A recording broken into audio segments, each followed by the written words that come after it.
করতে হবে, তাই না? আপেলের সাথে তো কাঁঠালের তুলনা করা যায় না।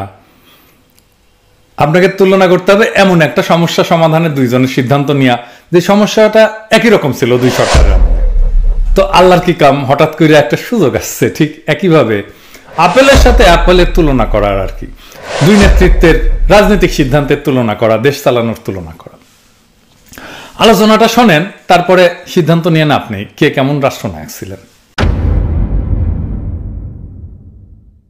এই যে নতুন বছরটা শুরু হলো না বাংলাদেশে, তো ভারত বাংলাদেশের দ্বিপক্ষীয় সম্পর্কের দুইটা গুরুত্বপূর্ণ সংবাদ দিয়ে কিন্তু শুরু হয়েছে। প্রথম খবরটা প্রকাশিত হয়েছিল একদম 1 জানুয়ারি, হ্যাঁ, বছরের পয়লা উপহার আর কি। এটা কয়া হয়েছে একটা গুরুত্বপূর্ণ খবর। তার আগে জানানি যে বাংলাদেশে কিন্তু ইন্ডিয়া পাটের পণ্যের উপরে অ্যান্টি ডাম্পিং শুল্ক আরোপ করছে আরো 5 বছর আগে, সেটা আরো 5 বছরের জন্য বৃদ্ধি করছে। 2017 সালের জানুয়ারি মাসে ভারত এই শুল্ক টন প্রতি $272 ধার্য করে। এইবার এটা বাড়াইছে, টন প্রতি $351.72 করা হয়েছে, অর্থাৎ সর্বোচ্চ শুল্ক প্রায় 40% বাড়ানো হয়েছে। দেখেন, আর দ্বিতীয় খবরটাও 1 জানুয়ারিতে প্রকাশিত হয়েছে। এতে কয়া হয়েছে বাংলাদেশের ভূখণ্ডের উপর দিয়া এখন ইন্ডিয়ান প্রমোত্তরি ভারতের কাশি থেকে ডিব্রুগড় পর্যন্ত যাবে আর কি। তো বাংলাদেশ ভূখণ্ডের ভিতর দিয়ে কতটুকু যাবে? প্রায় 1100 কিলোমিটার আর কি, এই প্রমোত্তরিগুলো। যে দেখেন, একই দিনে কিন্তু খবরটা হয়েছে। এই দুইটা খবরে কাঁঠাল রানীর আমলে বাংলাদেশ ইন্ডিয়া সম্পর্ক কেমন ছিল সেটার একটা স্পষ্ট চিত্র কিন্তু পাওয়া যায়। একই দিনে ইন্ডিয়া বাংলাদেশের কাছ থেকে আমাদের ভূখণ্ডের উপর দিয়ে চলাচলের বন্দোবস্ত আদায় করে নিছে, এবং অন্যদিকে একই দিনে বাংলাদেশের উপর চাপাই দিছে একটা অত্যন্ত অন্যায্য শুল্কের ভার। শুল্কটা আবার দিতে হবে কিন্তু ইন্ডিয়ান মুদ্রায়, বুঝছা, রুপিতে। তো মোট কথা, হাসিনার আমলে ইন্ডিয়ার সাথে বাংলাদেশের সম্পর্ক দাঁড়াইছে এরকম যে ইন্ডিয়া শুধু নিবে আর কিছুই দিবে না, বুঝছাও।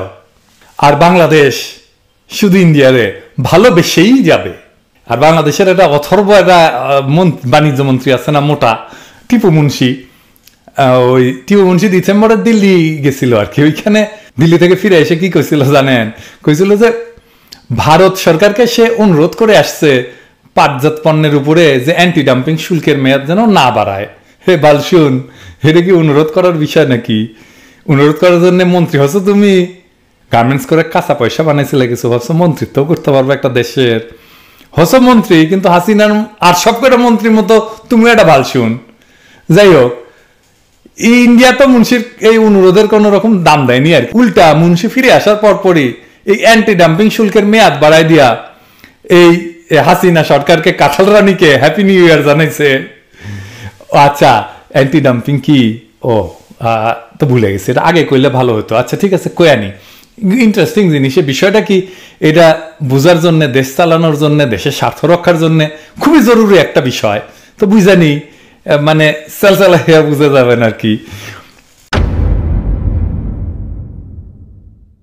মানে বিশ্ব বাণিজ্য সংস্থা আছে যে WTO, তারা অ্যান্টি ডাম্পিং বিষয়টাকে এইভাবে ব্যাখ্যা করছে যে একটা কোম্পানি যদি কোনো একটা পণ্য তার দেশের বাজারে যে দামে বেচে আর কি, তার চাইতে কম দামে যদি রপ্তানি বাজারে বিক্রি করে, তাহলে বলা যায় ওই কোম্পানিটা রপ্তানি বাজারে পণ্যটা ডাম্প করছে, বুঝছাও। তো এরকম একটা যদি পরিস্থিতি হয়, তাহলে যেই দেশে পণ্যটা গেল আর কি, যে রপ্তানি কইরা, মানে যারা আমদানি করলো, তারা ওই পণ্যের উপরে অ্যান্টি ডাম্পিং ডিউটি বা শুল্ক চাপাইতে পারে। কারণ হচ্ছে যে কোম্পানিগুলো করে কি, বাজার দখল করার জন্য অনেক সময় কোন দেশে অনেক কম দামে মাল সামাল পাঠায় দেয় আর কি। তো এটা করলে তো যে দেশ আমদানি করবে তারা তো বিপদে পড়ে, কারণ তার এখানে স্থানীয় উৎপাদক আছে।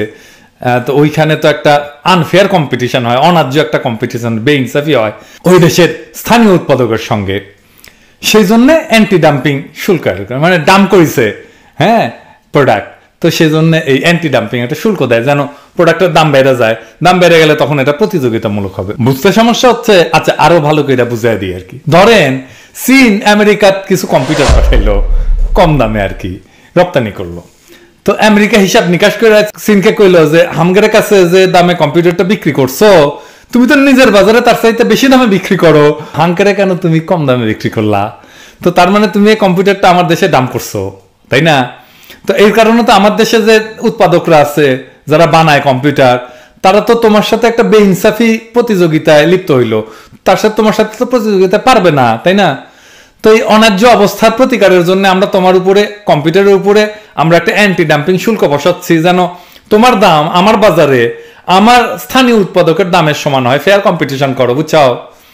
তো তাইলে ইন্ডিয়া যখন বাংলাদেশে পাটজাত পণ্যের উপরে অ্যান্টি ডাম্পিং শুল্ক চাপায় দেয়, তাইলে ইন্ডিয়া কইতে যাচ্ছে ওইসব পণ্য আমরা বাংলাদেশে যে দামে বিক্রি করি তার চেয়ে কম দামে আমরা ইন্ডিয়াতে রপ্তানি করছি, ফলে ইন্ডিয়ান পণ্য প্রতিযোগিতায় মার খাচ্ছে, তাই না? তাই তো বোঝা যায়। তো সব আইনেরই তো অপপ্রয়োগ আছে, তাই না? তেমন এই আন্তর্জাতিক অ্যান্টি ডাম্পিং আইনেরও অপপ্রয়োগ করে থাকে অনেক দেশ। শুধাই অ্যান্টি ডাম্পিং শুল্ক বসায় দেয় কোনো দেশ আর এক দেশের পণ্যের উপরে, ঢুকতেই দেবে না। নিজের মার্কেটে আমি আর কাউরে ঢুকপার দেবো না আর কি, বুঝছাও? তো তাইলে এরকম অন্যায্য আচরণের যদি শিকার হয় কোনো দেশ, কার কাছে বিচার দিবে? এগুলো ব্যবস্থা আছে? এই জন্য একটা ব্যবস্থা আছে, সেটা হচ্ছে WTO-র কাছে একটা ডিসপিউট সেটেলমেন্টের জন্য বা বিবাদ নিষ্পত্তির জন্য একটা কেস দায়ের করা যায়। তো তাইলে হাসিনা এই ক্ষেত্রে কি করছে? পাটের ক্ষেত্রে তো টিপু মুন্সি যখন ইন্ডিয়ার কাছে বাংলাদেশের পাটের পণ্যের উপরে যে 2017 সালে যে অ্যান্টি ডাম্পিং শুল্ক দিছিল না, সেটা প্রত্যাহারের যখন অনুরোধ জানাইছিল, তার মানে তো ধরে নিতে হবে যে বাংলাদেশ ইন্ডিয়ার এই শুল্কটা চাপানোটা অযৌক্তিক বা বেইনসাফি বলে বিবেচনা করে, ঠিক তো, তাই না? তাছাড়া সে রিকোয়েস্ট করবে কেন? তার মানে ইন্ডিয়াতে যে মূল্যে আমরা এসব পণ্য রপ্তানি করি, বাংলাদেশে তার চাইতে কম দামে আমরা বিক্রি করি না, সোজা হিসাব। বরঞ্চ ইন্ডিয়ায় শুল্ক আরোপ করছে নিজের উৎপাদকদের প্রোটেকশন দেওয়ার জন্য, তাই না? তাহলে হাসিনা সরকারের কি করা উচিত ছিল? WTO-তে একটা কেস করে দেওয়া উচিত ছিল, তাই না? দেখে আসলাম তো আমরা তো আগে দেখে আসলাম, তাই না? তো 2017 সাল থেকে তো 5টা বছর পার হয়ে গেছে। হ্যাঁ, এই দীর্ঘ সময়ে ইন্ডিয়ার যে অন্যায্য শুল্কের কারণে বাংলাদেশের পাটজাত পণ্যের যারা তৈরি করে তারা যে ক্ষতিগ্রস্ত হয়েছে, এইটা কে দেখবে? হাসিনার তো দেখা উচিত। কিভাবে দেখছে? সে তো কেস করে নাই। সে করতেছে কি, ইন্ডিয়ার কাছে অনুরোধ করতেছে, উপরোধ করছে, ভাই এটা ছেড়ে দেন। তো ইন্ডিয়ার পাশে এটা সেটা যারা ক্ষমতা আসছে এবং ইন্ডিয়ার সরাসরি হস্তক্ষেপে যারা ক্ষমতা কুক্ষিগত করে রাখে, সেই রকম একটা দেশ বিরোধী সরকারের কাছে আমরা এর চাইতে আর বেশি কিছু আশা করতে পারি কি? এইগুলোর জন্য দরকার জনগণের সত্যিকারের নির্বাচিত একটা গণতান্ত্রিক দেশপ্রেমিক সরকার। তো এক দেশপ্রেমিক সরকার থাকলে এটা বিষয়টাকে কিভাবে ডিল করত, এটা আমরা দেখি। আমরা এরকম একটা প্রবলেমের মধ্যে পড়ছিলাম, একই ধরনের।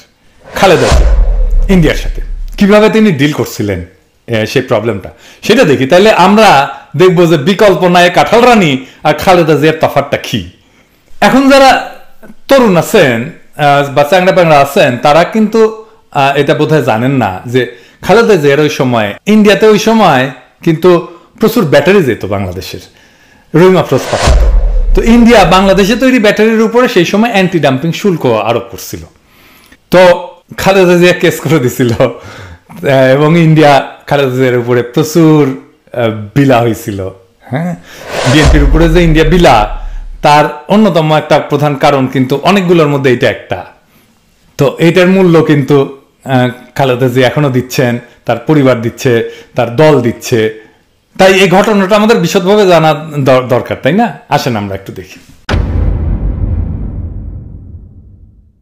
বাংলাদেশ থেকে ইন্ডিয়াতে ওই সময় 98-99 থেকে 2000-2001 সালের মধ্যে যে ব্যাটারি রপ্তানি, এটা প্রায় 2.5 গুণ বৃদ্ধি পেয়ে $1.3 মিলিয়ন উন্নীত হয়। অনেক বাড়ছে, কিন্তু ওই অর্থে ভারতে বাংলাদেশের যে মোট রপ্তানি, সেইটার 1000 ভাগের 2 ভাগও না। কিন্তু এটা বাংলাদেশের এই সামান্য রপ্তানির উপরে ভারত 2001 সালে অ্যান্টি ডাম্পিং শুল্ক আরোপ করে। তো 2001 থেকে 2002 সালে বাংলাদেশ থেকে ইন্ডিয়াতে ব্যাটারি রপ্তানি সম্পূর্ণভাবে বন্ধ হয়ে যায়। তো এই সিদ্ধান্ত কে নিয়েছিল? ইন্ডিয়ায় শুল্ক আরোপের সিদ্ধান্ত নেয় ওই দেশের, মানে ইন্ডিয়ার অ্যান্টি ডাম্পিং মহাপরিচালকের দপ্তর, director general of anti dumping, মানে DGADর সুপারিশ অনুসারে। তো DGAD এটা কেন করছিল? কারণ ইন্ডিয়ার 2টা ব্যাটারি কোম্পানি অভিযোগ জমা দিচ্ছিল। তো DGAD একটা অনুসন্ধান চালায়। এই অনুসন্ধানের আলোকে DGAD এই সিদ্ধান্ত উপনীত হয় যে বাংলাদেশ থেকে ব্যাটারি ইন্ডিয়াতে ডাম্প করা হচ্ছে। এর ফলশ্রুতিতে ভারত বাংলাদেশের ব্যাটারি রপ্তানির উপরে 131% অ্যান্টি ডাম্পিং শুল্ক আরোপ করে। ওই সময় আমি তো কইছি আগে যে বাংলাদেশের প্রধান ব্যাটারি রপ্তানিকারক প্রতিষ্ঠান ছিল রহিম আফরোজ। তারা ভারতের এই সিদ্ধান্তকে অযৌক্তিক মনে করে পরবর্তীতে ভারতের হাইকোর্টে অ্যান্টি ডাম্পিং শুল্ক আরোপের বিরুদ্ধে যুক্তি প্রমাণ দিয়ে আপিল করে, কিন্তু তাদের আপিল এই দুই জায়গাতে প্রত্যাখ্যান করা হয়। হ্যাঁ, করাই হবে, তো তারা তো নিজেরটা বেশি বোঝে, ভালো বোঝে। তো এর মধ্যে 2001 সালের অক্টোবরে বিএনপি সংসদ নির্বাচনে বিপুল সংখ্যাগরিষ্ঠতা নিয়ে জয়লাভ করে বেগম খালেদা জিয়ার নেতৃত্বে সরকার গঠন করে। নতুন সরকার ক্ষমতা গ্রহণের সাথে সাথে এই বিষয়টা ইন্ডিয়ার কাছে উত্থাপন করা হয়, কিন্তু ইন্ডিয়া এটা কানে নেয় না। ভারতের বাণিজ্য মন্ত্রী অ্যান্টি ডাম্পিং শুল্ক প্রত্যাহার করতে অস্বীকৃতি জানায়।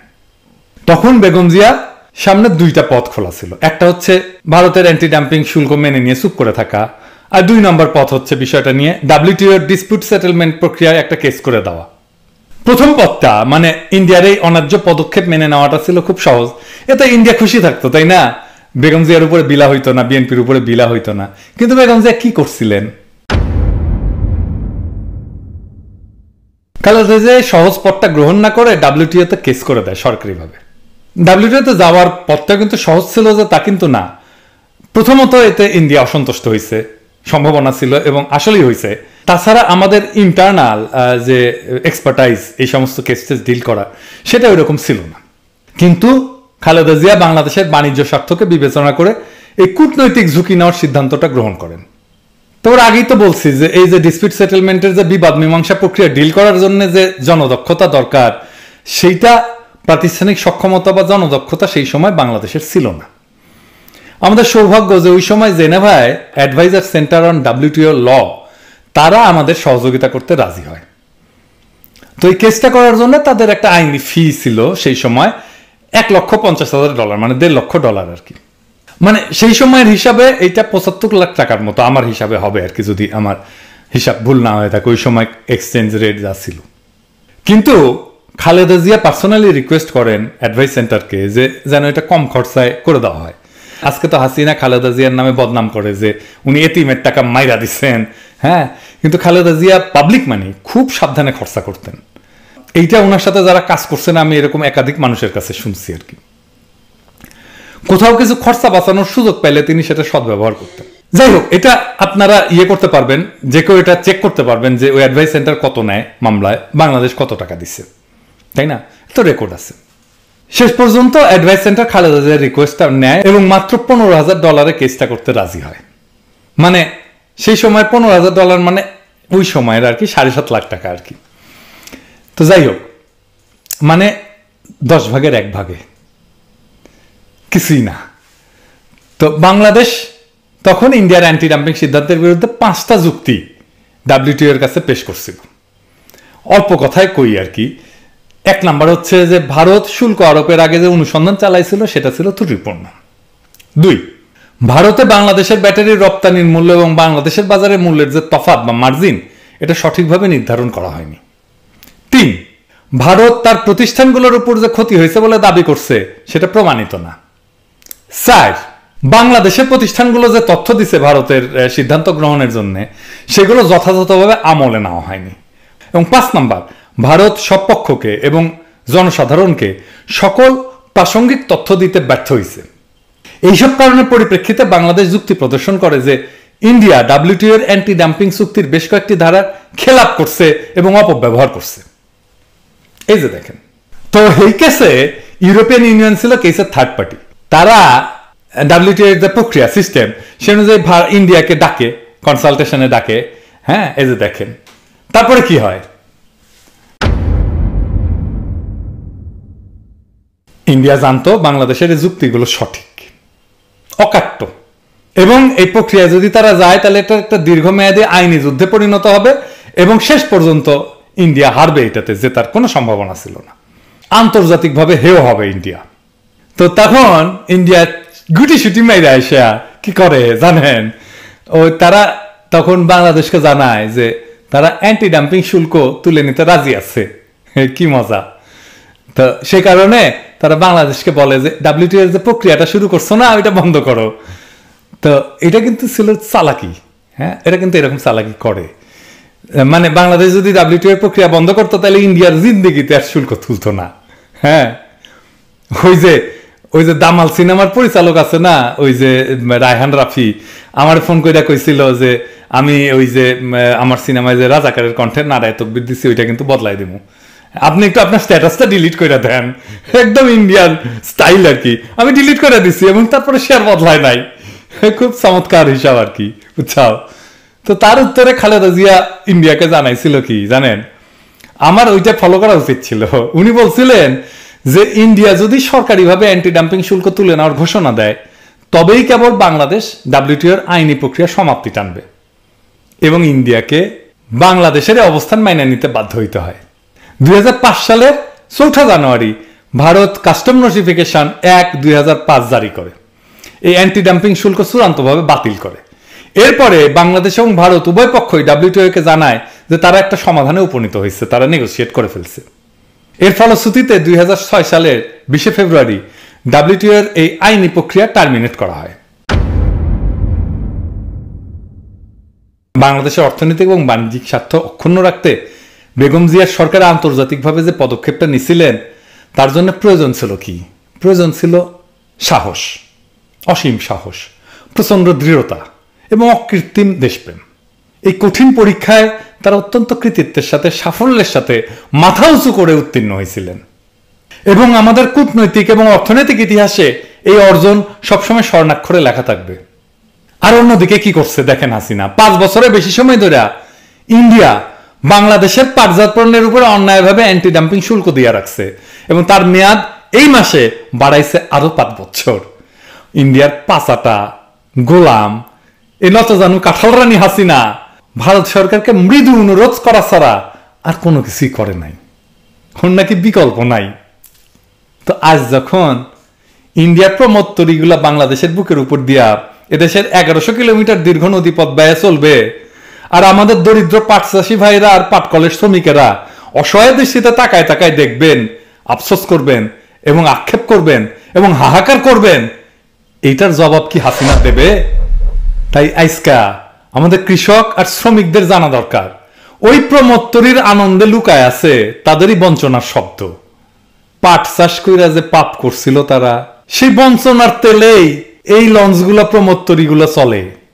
তাদেরই ভাগ্য, তাদেরই শ্রম যা হাসিনা সরকার শুধু ক্ষমতা থাকার বাসনায় ভারতকে উপঢৌকন দিছে। কারণ আপনি, আমি, বাংলাদেশের কৃষক, বাংলাদেশের শ্রমিক, বাংলাদেশের জনগণ তো হাসিনার কাছে কিছু না।